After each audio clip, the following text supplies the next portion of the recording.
Welcome to Echoes of Crime, the space where echoes of the past resonate in the present, revealing stories that cannot and should not be forgotten.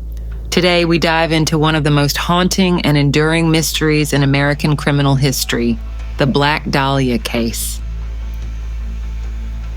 More than 70 years later, this enigma remains unsolved, capturing the imagination of detectives, fans, and anyone who delves into its dark history. Today, I will be guiding you through this journey back in time to the very heart of Los Angeles, 1947. Warning: this program is provided for educational and entertainment purposes only. The information and narratives presented are based on public data compilations, interpretations, and theories about the cases discussed. The narratives and analyses should not be taken as literal statements of fact and are presented without intent to defame, disparage, or infringe upon the rights of any person or entity. The interpretations and opinions expressed are solely those of the program and do not necessarily reflect reality. Listener discretion is advised. The morning of January 15th, 1947, marked the beginning of a case that would become legend. In a quiet Los Angeles neighborhood, Betty Bersinger, walking with her daughter, came across what she initially thought was an abandoned mannequin, broken in half and dumped in the grass on Norton Avenue in Leimert Park. The reality, however, was far more macabre. It was the mutilated body of a young woman. The victim had been cut cleanly in half at the waist, completely drained of blood, leaving her skin a deathly pale. In addition, her face had been cut from ear to ear, creating a grotesque, eternal smile. The meticulous arrangement of the scene turned this find into an image that would be permanently etched in the minds of the society of the time. To fully understand the impact of this discovery, we must transport ourselves to post-war Los Angeles in 1947. The city was in the midst of a cultural and social ferment. World War II had ended, leaving behind a mixture of optimism and the deep scars of war. Los Angeles was fast becoming the epicenter of the entertainment industry, attracting dreamers from all over the country. However, this facade of glamour and prosperity hid a darker reality: organized crime, political corruption, and deep social inequality. Before delving into the details of this story, it is important to try to get a closer look at the real Elizabeth, beyond the sensational headlines and speculation. Let's explore her life, her dreams, and how a promising young woman became the center of one of the most notorious crimes in American history. Elizabeth Short was born in 1924 in Boston, Massachusetts, growing up in a home marked by the absence of her father, who disappeared when she was very young, leaving her family in a precarious financial situation. This early adversity forged in Elizabeth a resilient character and a determination to find a brighter future. With dreams of stardom in her eyes, Elizabeth moved to the West Coast, drawn by the glitz and glamour of Hollywood, yearning to become an actress. Upon arriving in Los Angeles, different from what she had imagined. The city was saturated with young talent who, like her, were looking to realize their dreams on the big screen. Despite the challenges, Elizabeth did not lose hope. She moved in social circles that allowed her to meet influential people within the entertainment industry, though substantial acting opportunities remained elusive. Elizabeth worked odd jobs to support herself while still attending auditions, hopeful that her big break was just around the corner. Demystifying Elizabeth Short means understanding that she was more than an aspiring actress or a victim of a heinous crime. She was a daughter, a sister, and a friend. She was known for her easy smile and her kindness to others, always willing to help a friend in need. Despite the hardships she faced in Los Angeles, her friends remember her as someone who never lost faith in her dream, maintaining her dignity even in the most difficult times.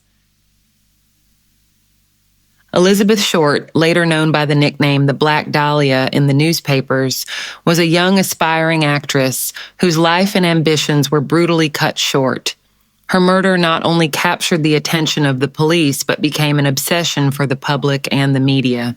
The press, in a race to sell more newspapers, baptized the case with a name taken from a film noir, thus increasing morbidity and public interest. This sensationalist approach transformed a personal tragedy into a spectacle, and Elizabeth Short into a timeless symbol of the dangers lurking in the shadows of the City of Dreams. From the beginning, the investigation was hampered by a lack of physical evidence and immense media pressure. The crime scene had been painstakingly cleaned up, leaving few clues as to the identity of the killer. Added to this was the fact that the nightlife of Los Angeles, with its bars, clubs, and constant influx of new residents, offered a myriad of potential suspects and unreliable witnesses. The police found themselves in a race against time, in a city that was changing rapidly and where the killer could be anyone. The murder of Elizabeth Short became one of the most infamous and scrutinized cases in American criminal history, full of twists and turns, but never reaching a definitive conclusion. From the beginning, the investigation of Elizabeth Short's murder was fraught with difficulties. The meticulous state in which the killer left the body, completely drained of blood and precisely cut, suggested an expert hand, possibly with surgical or anatomical knowledge. However, this same precision left little trace or physical evidence that could lead investigators to the culprit. The Los Angeles police, along with the FBI, faced the arduous task of compiling and following thousands of leads. Public interest in the case was overwhelming, leading to numerous false confessions and leads that resulted in dead ends.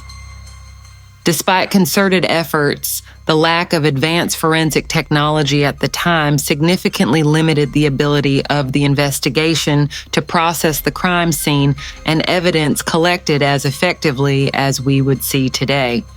Over the years, more than 150 suspects were considered by the police. Some were known criminals of the time, while others were prominent figures in society, including doctors, actors, and businessmen.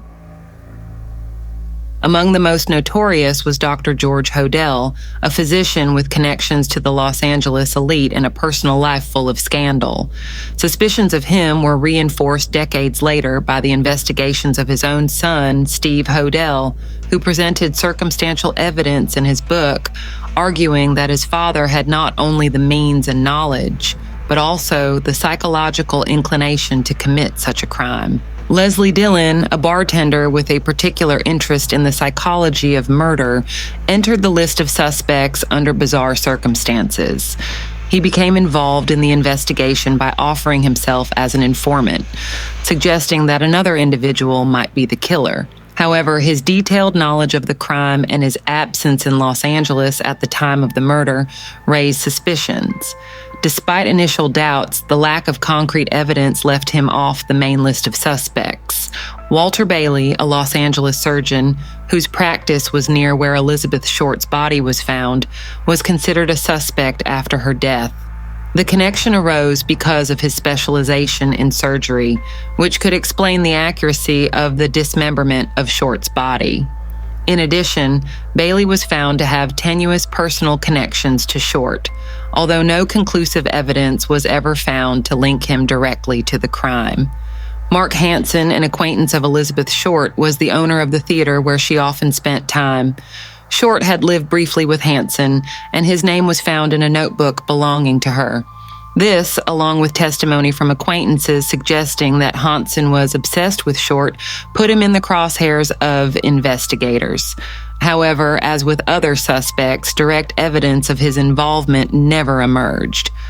Aside from the individual suspects, numerous theories emerged about the motive and methodology behind the murder.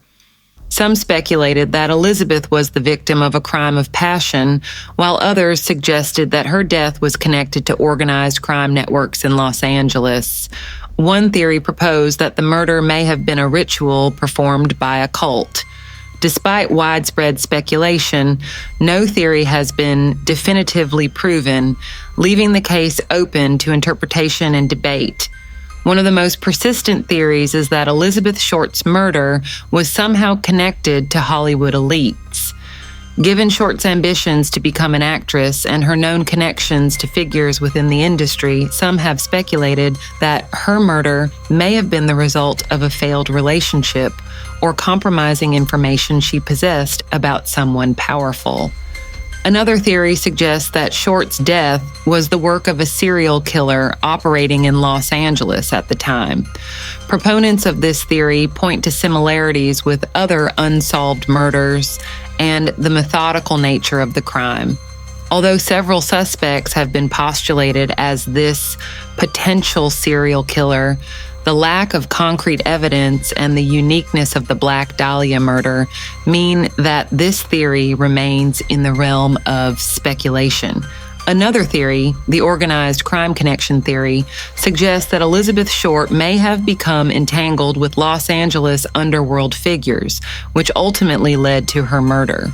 Supported by witness accounts and the history of police corruption at the time, some researchers have considered this possibility as a viable explanation for the crime, especially given the public and defiant nature of the murder. Among so many theories, there would be no shortage of conspiracy theories, ranging from the involvement of high-level political figures to complex plots involving espionage and government cover-ups. Although these theories often lack substantial evidence, they reflect the deep human desire to make sense of unsolved tragedies. Despite advances in forensic technology and criminal investigations, the Black Dahlia case remains officially unsolved. The decades have seen the passing of numerous detectives and amateurs to the case, each bringing their own perspective and, sometimes, new evidence. However, the lack of hard physical evidence and the deaths of key suspects have left the case in legal and factual limbo. The Black Dahlia mystery has been a catalyst for change in many aspects of criminology and forensic techniques. Media attention and public interest in the case have spurred discussions about the importance of preserving evidence, criminological profiling techniques, and the use of technology in solving crimes. In the modern era, tools such as DNA analysis and genetic databases have revolutionized the way cold cases are approached, offering a glimmer of hope for long-standing cases like the Black Dahlia.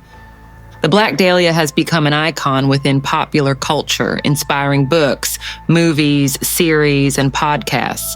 This interest not only demonstrates the ongoing fascination with mystery, but also reflects how unsolved stories force us to confront the darker aspects of society and human nature. Through the lens of the Elizabeth Short case, we explore themes of injustice, vulnerability, and the never-ending search for truth. As we close this series, we are left to reflect on the importance of remembering Elizabeth Short not only as the Black Dahlia, a symbol of mystery and morbidity, but as a young woman with dreams, aspirations, and a family still searching for answers. Her story reminds us of the collective responsibility to seek justice for victims and to continue to question, learn, and apply those learnings in the relentless pursuit of truth. As long as the Black Dahlia story remains unsolved, it will remain a testament to the limitations and challenges in solving crimes, as well as a reminder of the need for empathy, diligence, and hope for justice. Thank you for joining us in Echoes of Crime. May the search for truth and justice continue, not only for Elizabeth Short, but for all voiceless victims. Until next time.